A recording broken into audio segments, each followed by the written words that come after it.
I went off to summer camp for the first time, and my mother packed me a suitcase full of books, which to me seemed like a perfectly natural thing to do, because in my family, reading was the primary group activity. And this might sound antisocial to you, but for us, it was really just a different way of being social. You had the animal warmth of your family sitting right next to you, but you were also free to go roaming around the adventure land inside your own mind. And I had this idea that camp was going to be just like this, but better. I had a vision of 10 girls sitting in a cabin, cozily reading books in their matching nightgowns. Camp was more like a keg party without any alcohol. And on the very first day, our counselor gathered us all together, and she taught us a cheer that she said we would be doing every day for the rest of the summer to instill camp spirit. And it went like this. R-O-W-D-I-E, that's the way we spell rowdy, rowdy, rowdy. Let's get rowdy. Yeah.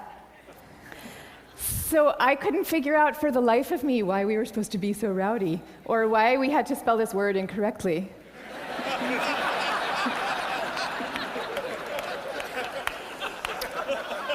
But I recited the cheer along with everybody else. I did my best. And I just waited for the time that I could go off and read my books. But the first time that I took my book out of my suitcase, the coolest girl in the bunk came up to me and she asked me, "Why are you being so mellow?" Mellow, of course, being the exact opposite of R-O-W-D-I-E.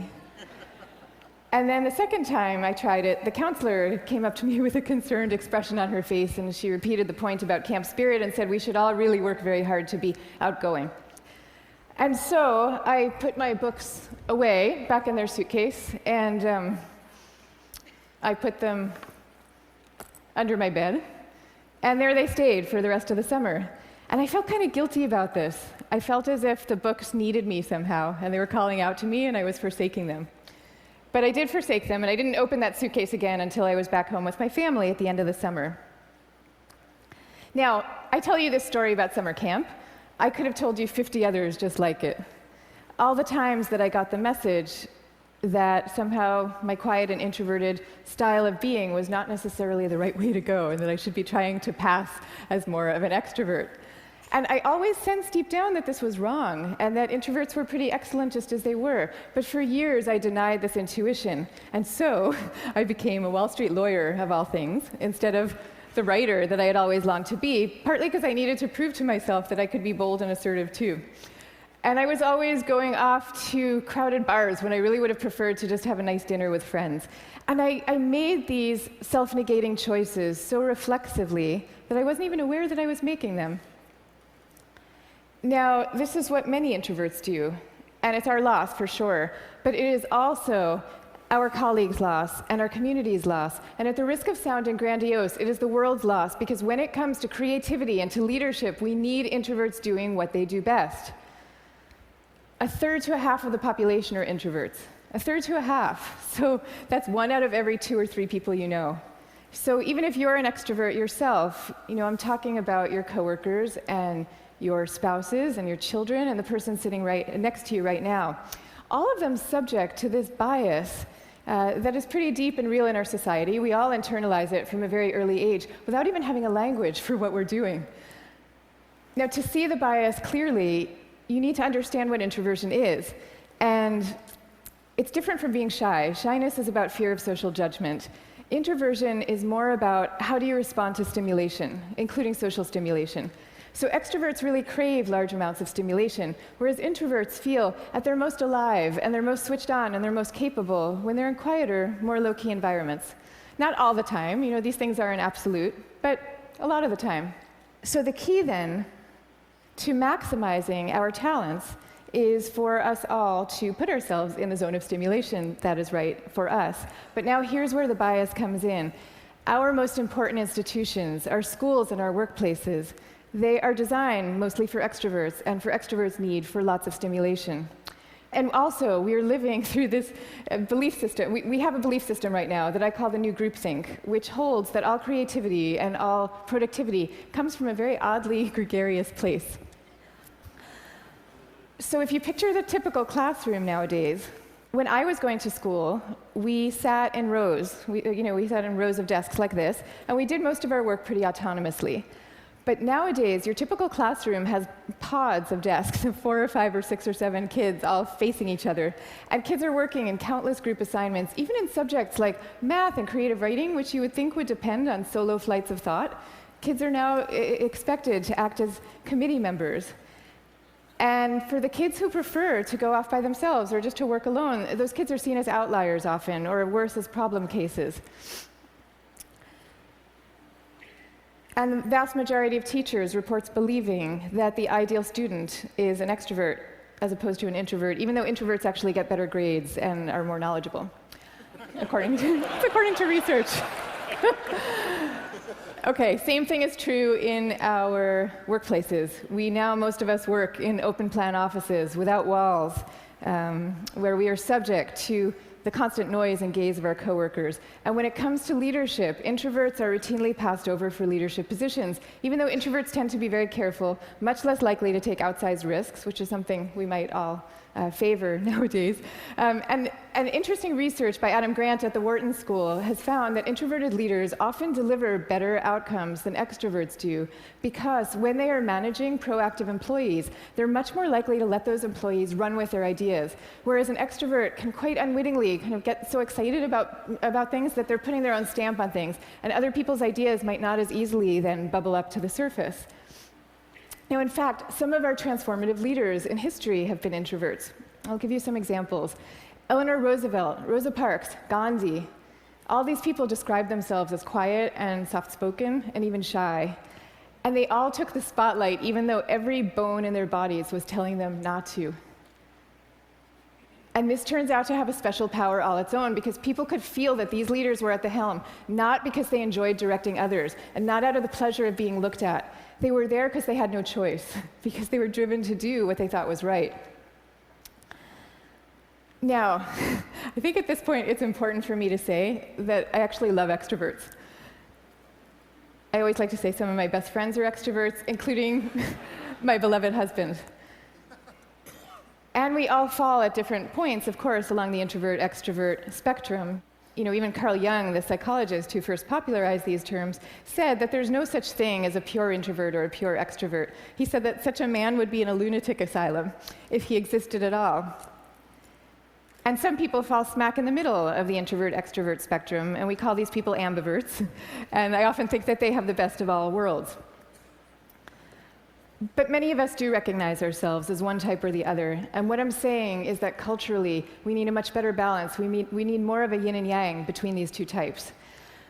This is especially important when it comes to creativity and to productivity, because when psychologists look at the lives of the most creative people, what they find are people who are very good at exchanging ideas and advancing ideas, but who also have a serious streak of introversion in them.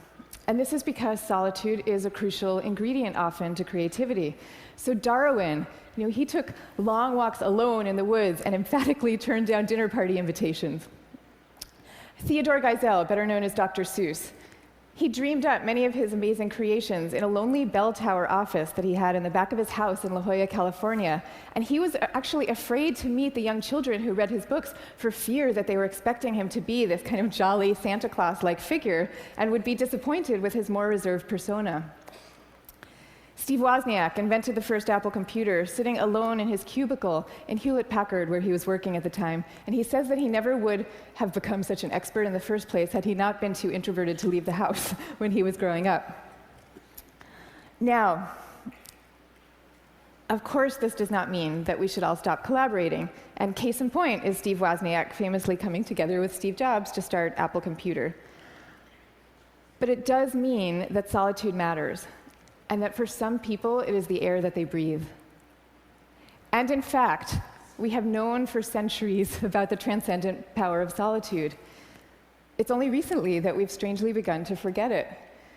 If you look at most of the world's major religions, you will find seekers, Moses, Jesus, Buddha, Mohammed, seekers who are going off by themselves, alone, to the wilderness, where they then have profound epiphanies and revelations that they then bring back to the rest of the community. So no wilderness, no revelations. This is no surprise, though, if you look at the insights of contemporary psychology. You know, it turns out that we can't even be in a group of people without instinctively mirroring and mimicking their opinions, even about seemingly personal and visceral things like who you're attracted to. You will start aping the beliefs of the people around you without even realizing that that's what you're doing. And groups famously follow the opinions of the most dominant or charismatic person in the room, even though there's zero correlation between being the best talker and having the best ideas. I mean, zero. So you might be following the person with the best ideas, but you might not. And do you really want to leave it up to chance? Much better for everybody to go off by themselves, generate their own ideas, freed from the distortions of group dynamics, and then come together as a team to talk them through in a well-managed environment and take it from there. Now, if all this is true, then why are we getting it so wrong? Why are we setting up our schools this way and our workplaces? And why are we making introverts feel so guilty about wanting to just go off by themselves some of the time? One answer lies deep in our cultural history. Western societies, and in particular the US, have always favored the man of action over the man of contemplation. But in America's early days, we lived in what historians call a culture of character, where we still, at that point, valued people for their inner selves and their moral rectitude. And if you look at the self-help books from this era, they all had titles with things like character, the grandest thing in the world. And they featured role models like Abraham Lincoln, who was praised for being modest and unassuming. Ralph Waldo Emerson called him a man who does not offend by superiority. But then we hit the 20th century, and we entered a new culture that historians call the culture of personality. You know, what happened is we had evolved from an agricultural economy to a world of big business. And so suddenly people are moving from small towns to the cities. And instead of working alongside people they've known all their lives, now they are having to prove themselves in a crowd of strangers. So quite understandably, qualities like magnetism and charisma suddenly come to seem really important. And sure enough, the self-help books change to meet these new needs, and they start to have names like How to Win Friends and Influence People, and they feature as their role models really great salesmen. So that's the world we're living in today. That's our cultural inheritance. Now, none of this is to say that social skills are unimportant. And I'm also not calling for the abolishing of teamwork at all. You know, the same religions who send their sages off to lonely mountaintops also teach us love and trust. And the problems that we are facing today in fields like science and in economics are so vast and so complex that we are going to need armies of people coming together to solve them, working together. But I am saying that the more freedom that we give introverts to be themselves, the more likely that they are to come up with their own unique solutions to these problems. So now, I'd like to share with you what's in my suitcase today.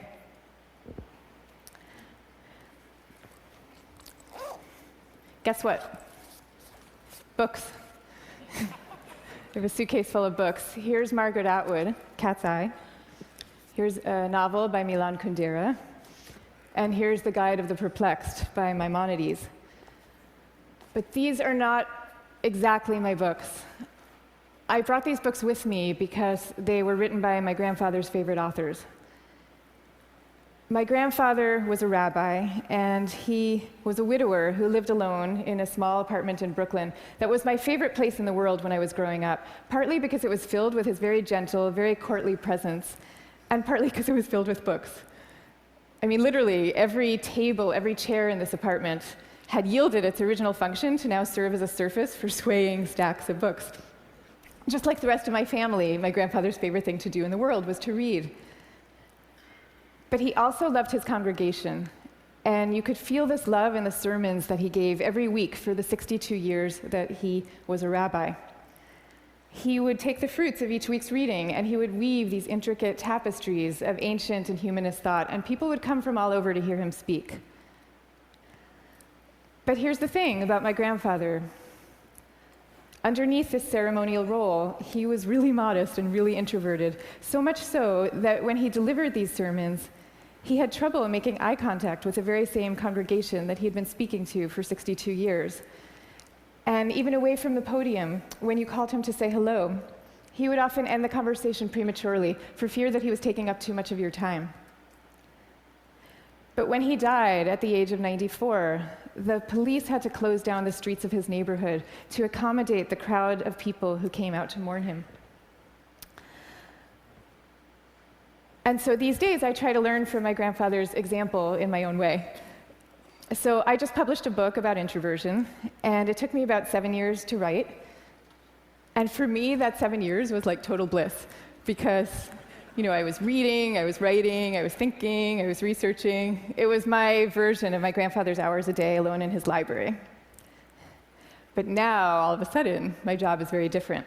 And my job is to be out here talking about it, talking about introversion.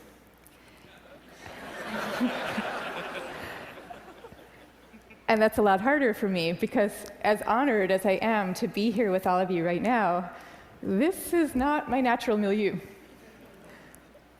So I prepared for moments like these as best I could. I spent the last year practicing public speaking every chance I could get, and I called this my year of speaking dangerously.